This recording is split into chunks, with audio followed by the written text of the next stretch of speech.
Korang pernah dengar kisah ni? Sini aku cerita sikit pasal The Flying Dutchman ni.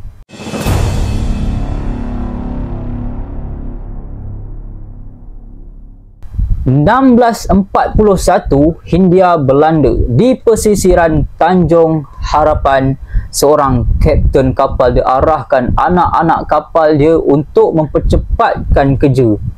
Jadi anak-anak kapal ni dia angkut sutera, pewarna, rempah ratus dan pelbagai barangan lain untuk naik ke kapal. Jadi mereka ni sedikit pelik dengan kapten mereka ni, yang kelihatan sangat tergesa-gesa waktu tu untuk pulang ke Belanda. Padahal di hujung ufuk laut tu, diorang dah nampak dah awan gelap dengan hujan lebat, hujan mencurah-curah yang menandakan ribut bakal datang kalau mereka belayar juga.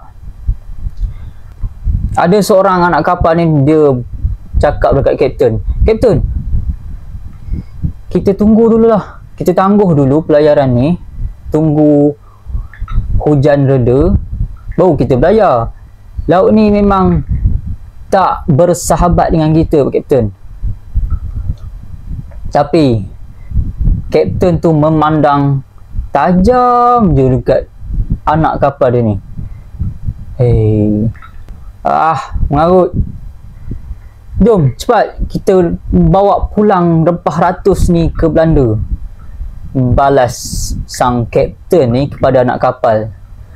Disebabkan ketegasan kapten ni lah, tak ada seorang pun berani lawan cakap dia, membantah apa yang dia cakap. Perlahan-lahan dengan sauh yang telah dinaikkan dan layar mula dikembangkan lengkap bersama bendera kebanggaan Ratu Belanda masa tu, kapal tu pun mula meninggalkan Tanjung Harapan dan berlayar ke laut lepas. Pelayaran ni sebenarnya tak direstui langsung oleh para pekerja dia. Cuaca yang sangat buruk dan beberapa jam lepas tinggalkan pesisir, ombak kuat mula menghentam kapal. Ada antara anak kapal ni yang tak tahan, lalu dia muntah. Kapten kapal apalagi, dia tengok kondisi anak kapal dia macam tu, muntah-muntah, dia mula naik baran. Sial, kapten datang ke anak kapal tu, dia tendang anak kapal tu jatuh ke laut. Korang semua ni pelaut, jangan lembik. Kapal kita adalah kapal yang terkuat di Belanda. Kapten kapal membesarkan diri dia. Siapa-siapa yang takut berlayar dalam cuaca macam ni, aku akan campak korang ke laut. Tak ada siapa yang berani nak bantah apa yang kapten kapal tu cakap. So mereka ni sedaya upaya menyeimbangkan kapal yang telah dilambungkan ombak. Sesekali mereka ni menjeling ke arah kapten yang berdiri megah sambil memegang teropong dia. Jelas sangat kat sini, walaupun hujan lebat tak mematahkan semangat kapten tu untuk kembali ke Belanda. So perjalanan pun diteruskan. Kapal tu pun terus meredah, ribut tanpa menghiraukan angin, ombak, petir yang menyambar. Dia orang tak hirau. Beberapa anak kapal mula bisik sama sendiri.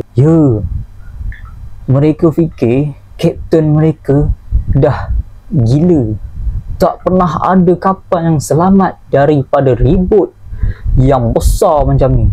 Kapal yang terumbang-ambing yang kuat menyebabkan bunyi kayu mula berdecit, macam dah nak pecah.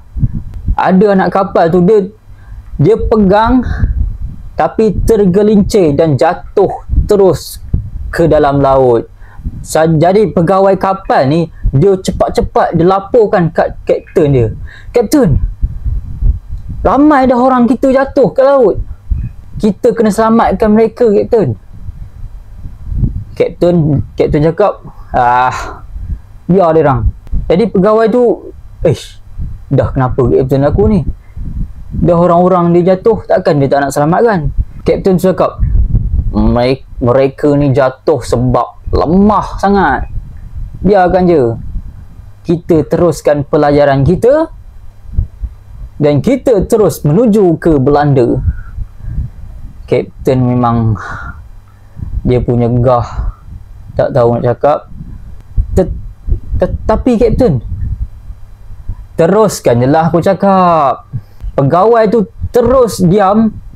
Dia hanya mampu tengok anak-anak kapal dia yang tenggelam dari jauh, yang jatuh kapal dari jauh. Tak dapat buat apa-apa sekalipun sebab kapten dah arahkan teruskan perjalanan tanpa selamatkan seorang pun. Hingga suara minta tolong daripada anak kapal itu hilang, lenyap, tenggelam dalam laut. 2 jam berlalu, dia punya ombak bawa kapal terhuyung-hayang dan ribut tu masih belum tunjukkan tanda akan reda. Jadi beberapa anak kapal ni mula laporkan ada kebocoran dekat kapal itu, pada lambung kapal lah. Air laut mula masuk kat ruang bawah tu, dan dipercayai kerana muatan yang diorang ambil dari tanah jajahan mereka tu terlalu berat. Kapten, anak kapal datang. Kita nak buat apa ni? Kita kena buang separuh barang-barang yang kita ambil tu, sebab kapal ni terlalu berat, kapten. Kapten tu sekali lagi dia pandang je anak kapal dia dengan marah. Mana boleh, tak boleh. Rempah-rempah ni adalah untuk ratu. Kalau kita buang, sia-sia je lah pelajaran kita ni. Tapi kapten, kalau kita tak kurangkan, kalau kita tak buangkan sikit, kapal ni akan karam, kapten.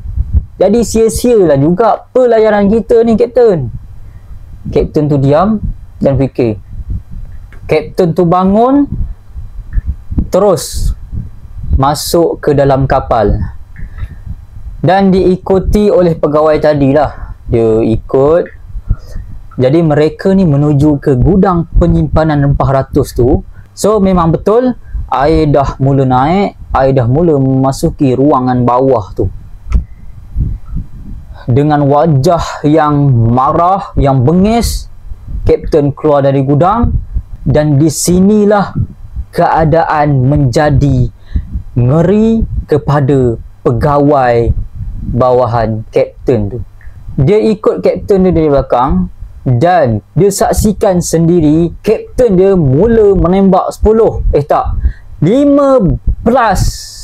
anak kapal yang dianggap malas ataupun dianggap lemah oleh kapten dia yang tak bekerja. Jadi jasad mereka kemudian diperintahkan untuk dibuang ke laut. Pelayaran pun diteruskan macam biasa, macam tak ada apa-apa yang jadi. 1 jam kemudian, pegawai kapal kembali menghadap kapten. Waktu tu kapten sedang berada di biliknya, sedang minum arak. Pegawai dia masuk. Kapten, apa lagi pula dah? Kapten tengah mabuk ni. Pegawai tu dengan rasa takutnya, dia tetap nak sampaikan laporan tentang kejadian yang berlaku. Layar utama kita disambar petir, kapten. Dah terbakar, kapten. Kayunya hampir patah. Saya bimbang pelayaran ni dah mustahil untuk diteruskan. Kapten, apa lagi kau ni? Dia lempar botol arak tu kat bawah, pecah. Dia segera keluar dan melihat sendiri kilatan petir yang menyambar di sekitar kapal dia. Anak-anak kapal pun lari untuk menyelamatkan diri, cuba berlindung dari kilat yang menggila tu, dan melihat kapal dia sendiri amarah kapten ni dah sampai puncak. Sial! Petir sambar menyambar dari langit. Kau ingat kau boleh cabar aku? Jerit kapten kat langit. Dia sambil pandang langit, seolah-olah dia mencabar Tuhan waktu tu. Ombak mula datang dan angin pula seakan-akan hendak menghancurkan kapal tersebut. Aku adalah kapten yang terkuat, kapten yang terhebat di laut ni. Melihat kapten dia yang kini menuding jari ke langit dan mencabar Tuhan, pegawai kapal tu dah hilang kata-kata. Tak tahu nak kata apa, kapten kami sudah gila. Jadi perkara terakhir yang diingatinya adalah sumpah sang kapten ni bahawa dia akan terus berlayar dan tak ada apa pun yang boleh menghentikan dia, bahkan kematian sekalipun. Sejak hari tu, kapal tu tak pernah lagi kelihatan oleh dunia. Jadi masa berlalu, masyarakat pun mula percaya legenda bahawa mereka sering terlihat penampakan kapal hantu Flying Dutchman ni. Kononnya kapal tu telah dikutuk ataupun disumpah dan tak akan pernah dapat pulang ke darat. Vanderdecken dan anak-anak kapal dia terus berlayar tanpa henti hingga ke hari pembalasan.